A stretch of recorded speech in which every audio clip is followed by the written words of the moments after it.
Hi, எல்லோருக்கும் வணக்கம். எல்லோரும் சூப்பராக இருக்கீங்கன்னு நம்புகிறேன். நானும் நல்லா இருக்கேன். இன்றைக்கி வீடியோ என்னென்னு பார்த்தீங்கன்னா ஒரு குக்கிங் வீடியோ தான். ப்ரான்ஸு, ஸ்குவிட்டு, அதுக்கப்புறம் ஃபிஷ்ஷு, இது மூணும் சமைக்கிற வீடியோ. ஃபஸ்ட்டு ஃபிஷ்லேருந்து ஸ்டார்ட் பண்ணலாம். தேவையான அளவு புளி எடுத்துக்கிட்டேன். கூடவே வெங்காயம், தக்காளி, பூண்டு, இது நாலுத்தையும் நல்லா பேஸ்ட்டாக வர அளவுக்கு அரைச்சி வச்சுக்கலாம். சைட்லேயே நான் வாங்கிட்டு வந்த ஐட்டம்ஸ் எல்லாத்தையும் நல்லா க்ளீனாக வாஷ் பண்ணி எடுத்து வச்சுட்டேன். இப்போது ஸ்டவ் ஆன் பண்ணிவிட்டு ஒரு மண்சட்டி வச்சு அதில் தேவையான அளவு எண்ணெய் விட்டுக்கலாம். யூஸ்வலாக மீன் குழம்புக்கு நிறைய எண்ணெய் விட்டால் தான் நல்லாயிருக்கும். ஸோ நான் நிறைய எண்ணெய் விட்டுருக்கேன். அதுக்கப்புறம் கடுகு, சீரகம், வெந்தயம், இது மூணும் போடணும். கடுகு 1 ஸ்பூன்னா, சீரகம் 1/2 ஸ்பூன், வெந்தயம் அதை விட கம்மியாக, மூணும் போட்டுட்டு நல்லா பொரிஞ்சு வந்ததுக்கப்புறம் வெங்காயம், கருவேப்பிலை, இது ரெண்டும் ஆட் பண்ணி நல்லா வதக்கணும். ஒரு 75% வதங்கினா கூட போதும். அந்த அளவுக்கு நல்லா வதக்கணும். அதுக்கப்புறம் நம்ம அரைச்சி வச்சுருக்கோம் இல்லையா பேஸ்ட்டு, அதை போடணும். அதை போட்டுட்டு எண்ணெயும் அந்த மசாலாவும் நல்லா மிக்ஸ் ஆகிற அளவுக்கு நல்லா கிளறி விடணும். நான் யூஸ்வலாக இது ஒரு 10-15 மினிட்ஸ்க்கு நல்லா அப்படியே பாயில் பண்ணுவேன், தண்ணி ஆட் பண்ணாமல்.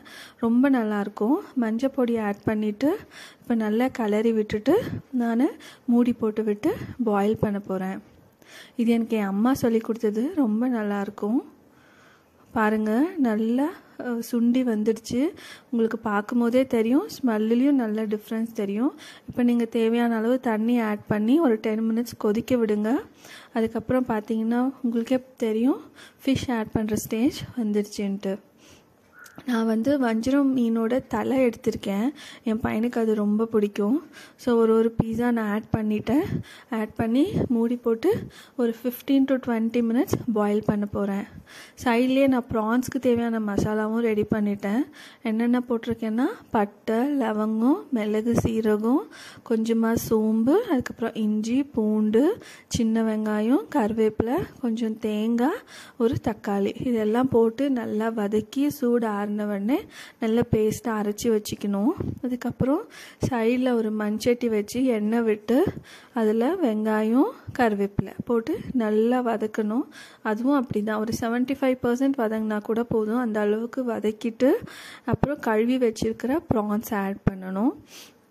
ஆட் பண்ணிவிட்டு மஞ்சள் பொடி, தேவையான அளவு உப்பு, இது ரெண்டும் போட்டு நல்லா கிளறி விடுங்க. அதுலேருந்து தண்ணி வரும். ஸோ தண்ணி நல்லா சுண்டுற அளவுக்கு நீங்கள் அதை நல்லா வதக்கணும். நல்லா வதங்கினதுக்கப்புறம் நம்ம அரைச்சி வச்சுருக்கோம் இல்லையா, அந்த மசாலா போட்டு நல்லா கிளறி விடுங்க.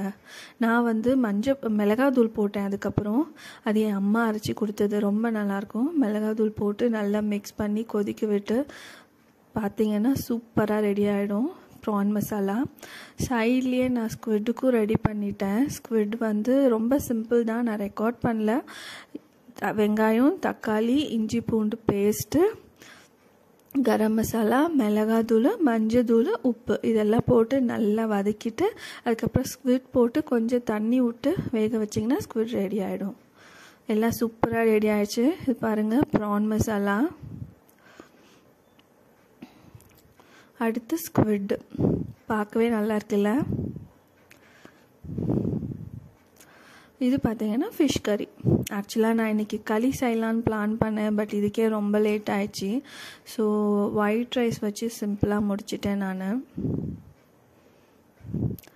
Okay, then I'll be waiting for your suggestions. Thank you so much for watching. Bye.